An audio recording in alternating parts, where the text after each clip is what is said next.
Mr. Kashukbe, you are very brilliant. I must tell you. Thank you. Thank you so much. And with what I'm saying here, I think you're qualified for the job. Oh, wow. Thank you. Thank you so much. Thank you so much. You're welcome. Thank you. Kí má waste the time with ṣe mọ̀ pé ẹ̀yin first class báyìí. Ẹ lè wá feel pé company wa lè fi bẹ̀rẹ̀ pẹ̀lú yín. Cherry nǹkan tẹ́ béèrè yẹn. In fact, I was expecting the company to propose a particular amount pé iye báyìí ni àwọn máa máa san fún mi monthly o.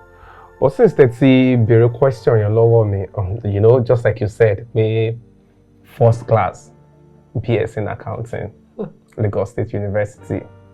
Ìpè bí èlò ni mo feel pé mo lè máa gbà as salary.